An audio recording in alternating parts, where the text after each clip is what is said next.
The Gunlancer is the actual embodiment of a tank, a slow-moving, heavily armored unit, but with some incredible firepower. Hello squad, it's GooberTroy. In this video, I'll be covering a few of the core aspects of the Gunlancer and a few builds for various types of content. One thing I want to note is that I'll be focusing more on the earlier phases of the game, and therefore we will not be covering some of the more complex aspects such as engravings and stats. Those will be covered in a future deep dive video, so if you think that's something you're interested in, maybe consider hitting that subscribe button.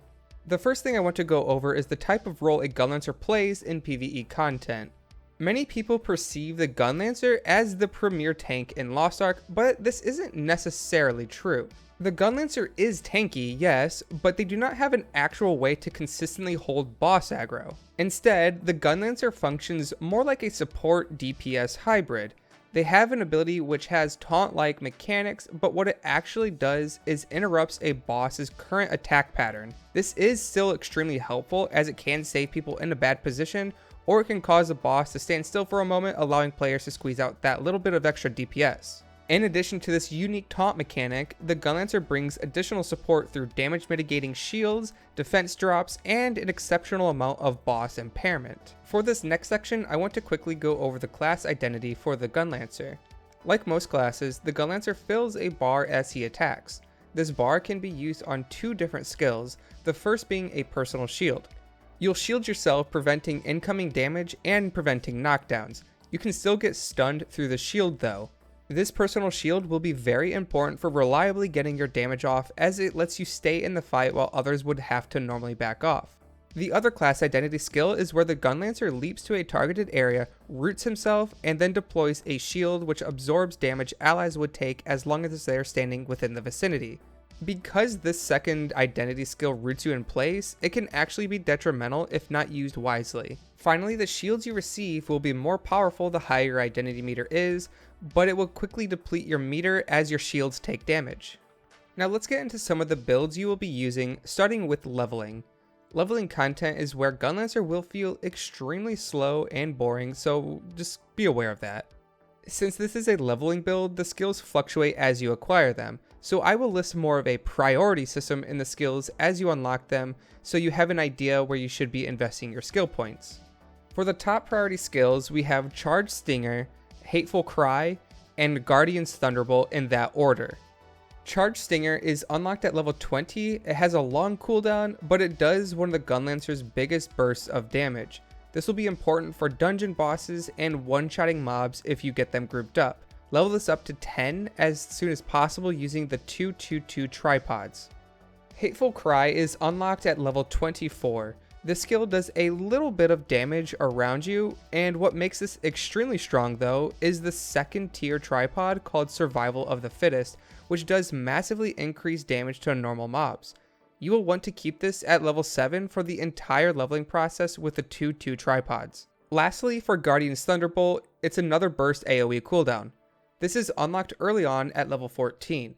For the most part, you will want to keep this at level 7 until you can afford to have 2 level 10 skills and 1 level 7. The tripods used at level 10 are going to be 221. Next up, we have the medium tier skills, and many of these will be our filler skills or those with fast cooldowns. In this list, we have Spear Shot, Fire Bullet, Sharp Spear, and Shield Shock. The first medium tier skill is Spear Shot, which is unlocked at level 40. While this is much later in the leveling process, it's a very powerful skill nonetheless and should immediately be leveled up to 7 using the 2-1 tripods. For the next 3 skills, Fire Bullet, Sharp Spear, and Shield Shock, there isn't a priority between them. You want to try keeping them at least level 4 before you focus investing points further, so this will primarily come down to preference. For Fire Bullet, you want to focus on the tripods 2-3-1 if you have the points. For Sharp Spear, use the tripods 3-3-1.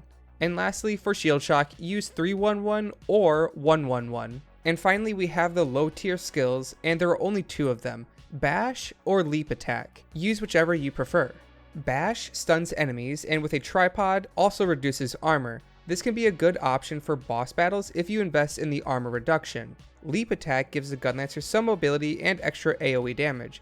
Not really a ton to mention other than that. Oh, and one final note before we move on, Hook Chains is a trap.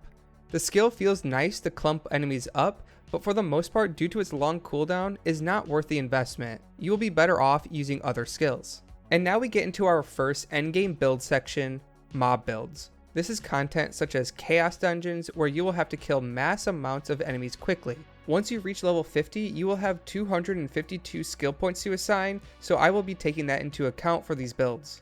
But let's start with the skills we want to level to 10. We have 4 of them: Sharp Spear, Charge Stinger, Burst Cannon, and Hateful Cry. Sharp Spear, when leveled up, has unique synergies perfect for mobbing.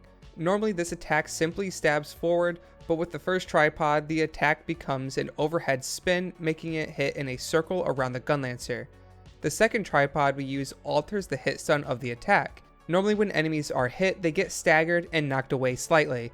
The tripod we want instead causes enemies to get sucked in instead of knocked away. And finally, for the last tripod here, we add an additional attack to the spin, sucking enemies in even further, and this just has synergies with the build later on. So basically for tripods, you'll be using 331.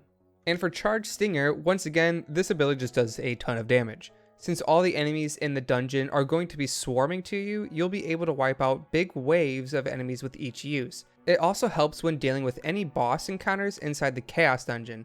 For tripods, use 222. Next up is Burst Cannon. This is another one of your big damage attacks. Each use of the skill will just wipe out massive amounts of enemies with each use, so for your tripods, use 231. And lastly, we have Hateful Cry.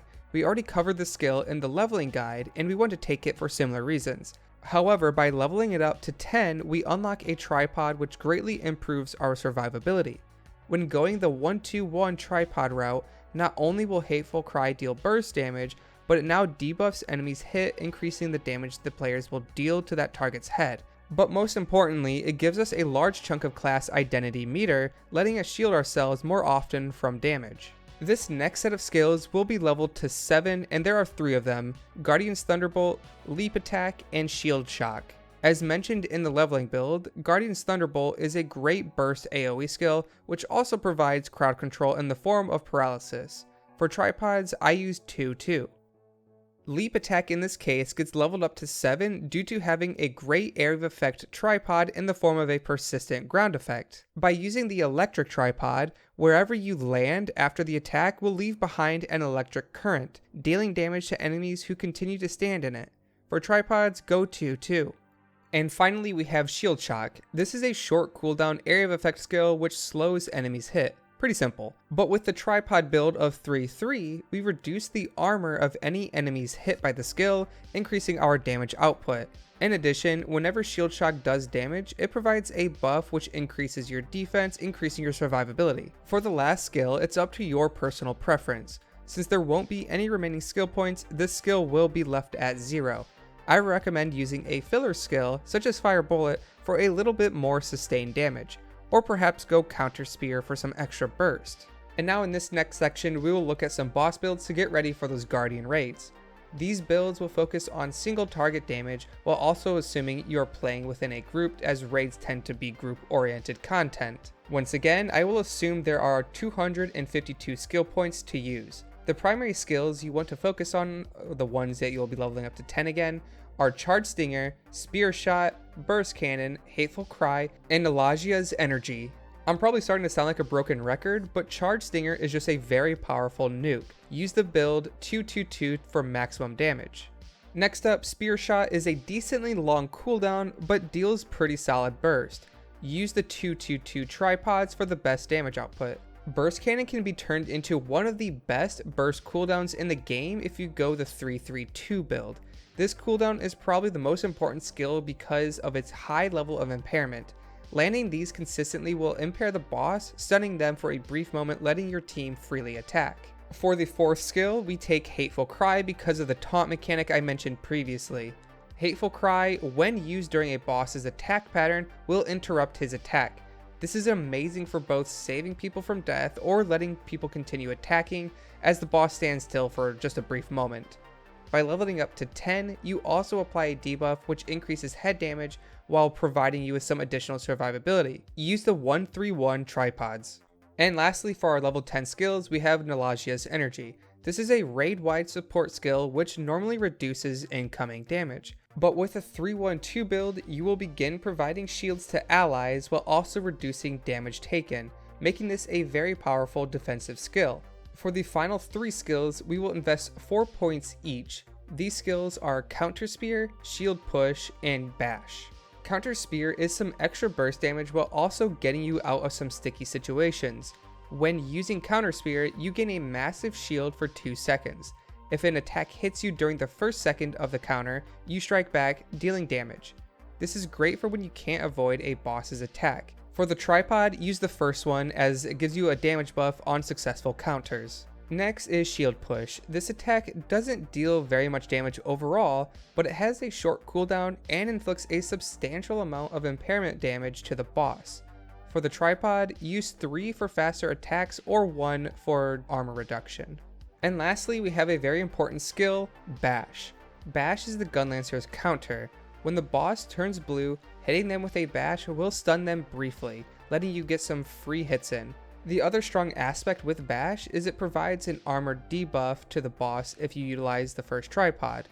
Try to keep a high uptime on this armor debuff to increase everyone's damage.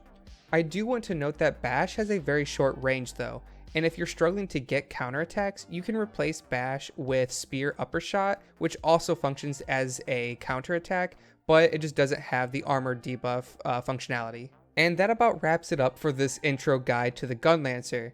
This is a class that will be highly sought after in groups due to all the utility and burst damage they provide. If there's anything you think I missed, let me know in the comments below. But this was GooberTroy saying thanks for watching, and as always, don't forget to squad up and have fun.